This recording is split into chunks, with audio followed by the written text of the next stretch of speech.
unfortunately, one of the most productive work days of the year today, the day after the college basketball tournament ends.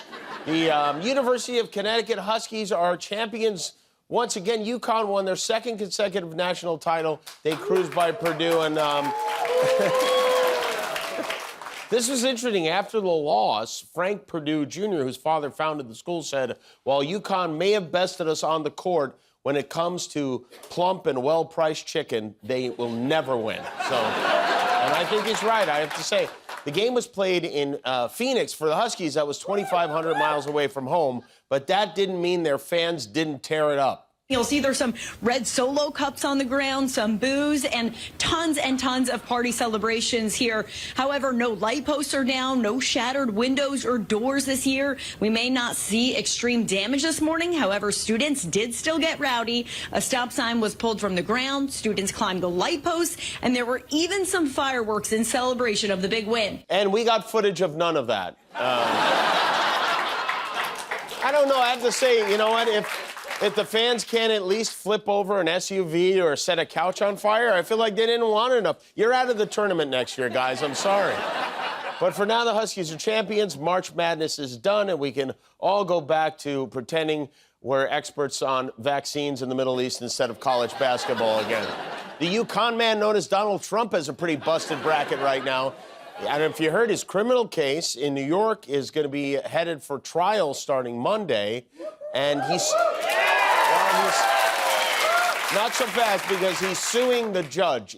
Trump is suing the judge in the trial for issuing a gag order that would prevent him from, among other things, attacking the judge's daughter, which he has done. This gag order is for the Stormy Daniels hush money case. This sounds like something out of an episode of Seinfeld. There's a gag order in the hush money trial?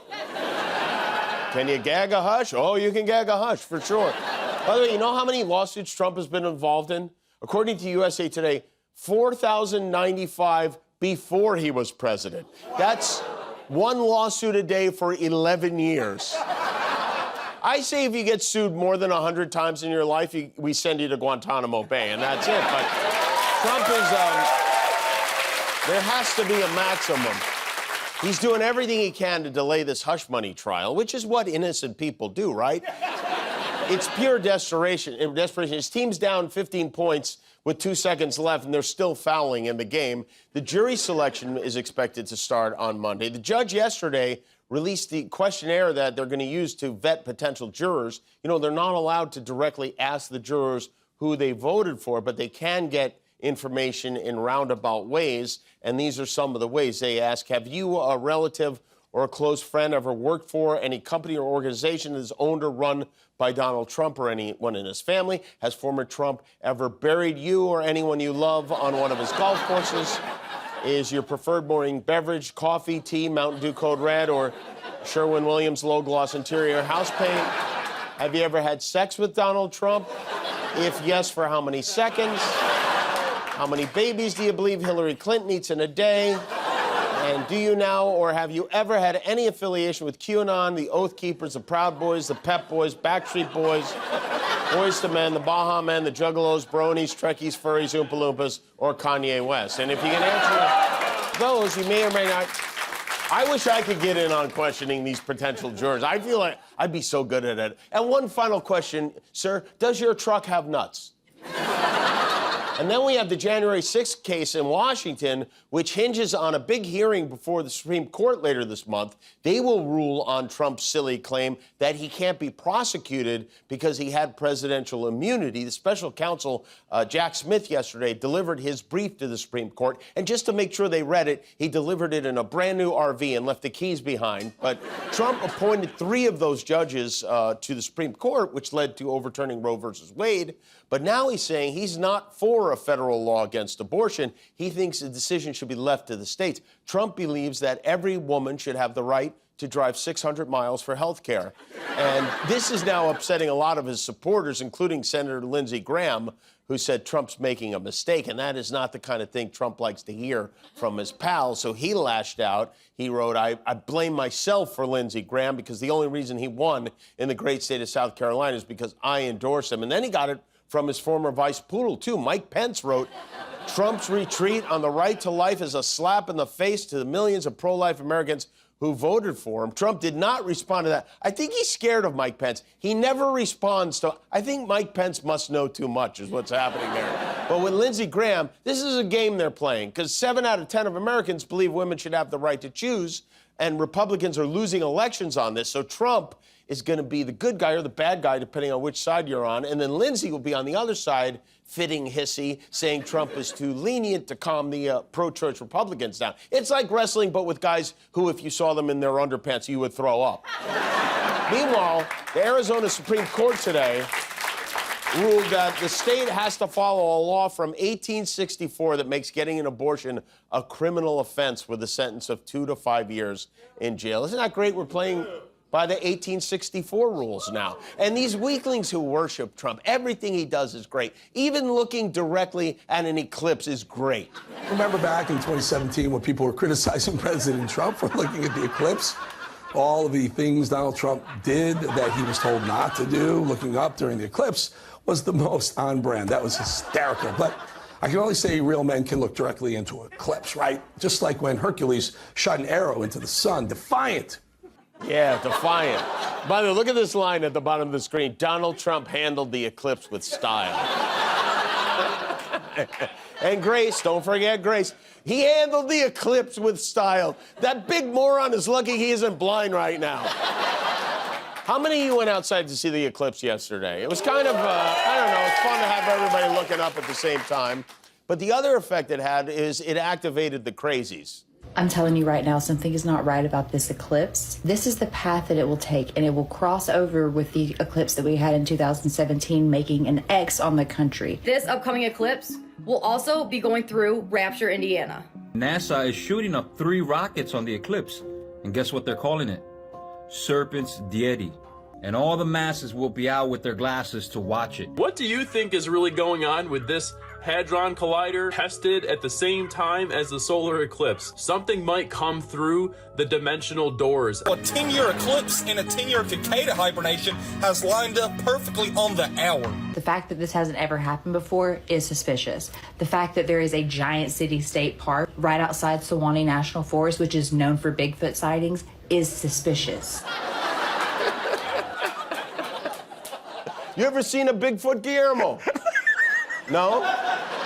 You all right? Oh, well, I don't want to, I don't want to spoil your mood, but we got some sad news this week, and especially for those of us here on the West Coast. I don't know if you heard, the 99-cent store filed for bankruptcy. They're closing all 371 stores for good. Apparently, the business model of we can never, ever raise the price of anything wasn't the best idea. We have a lot of 99-cent stores. They're kind of an institution here, and a lot of people in L.A. are bummed out. One of our writers, Jamie, texted her mom, and she wrote, "How do you feel about the 99-cent store closing?" Her mom said, "I have a friend who is devastated. I am okay." I feel like they've gone downhill. The one on Pico is great. Is that closing too? And Jamie said, closing all 371 stores effective Friday. Her mom said, it is the end of an era. They sold condoms, which, not the best condoms, but they had them. So then we said, oh, this is funny. Let's ask other people who work here to text their mothers about the 99-cent store. And we got one of our editors, Kevin, said, how do you feel about the 99-cent store closing? His mom replied, I didn't hear. I use Dollar Tree anyway, but I think that sucks. I just got home from my procedure for my back. I'm very sore. Just have to rest, and the soreness could last up to 3 days before I start feeling relief. Could take up to 7 days to start giving some relief if it works. I hope so. I've been pretty bad the last few days.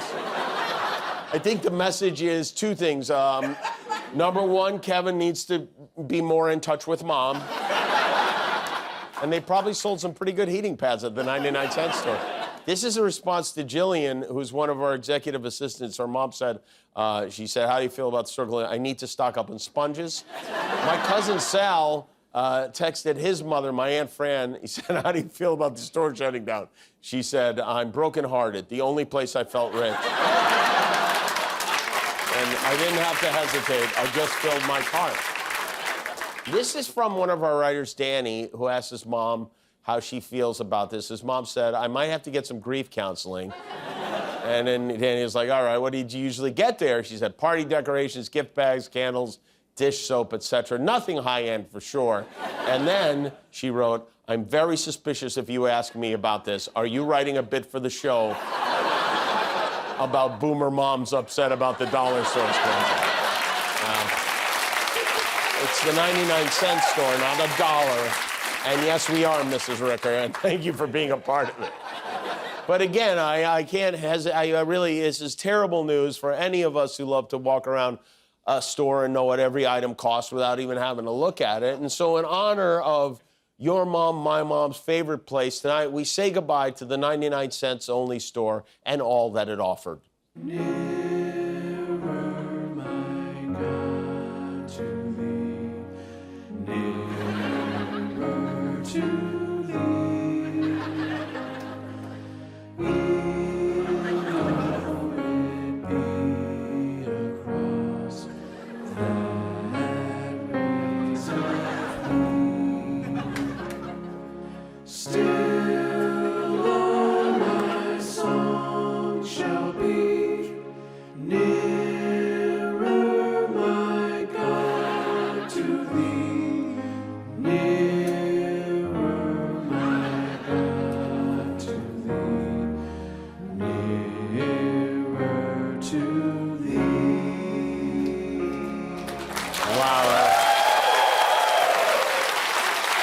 You know what they say when every time a 99-cent store closes, a spirit Halloween gets its wings.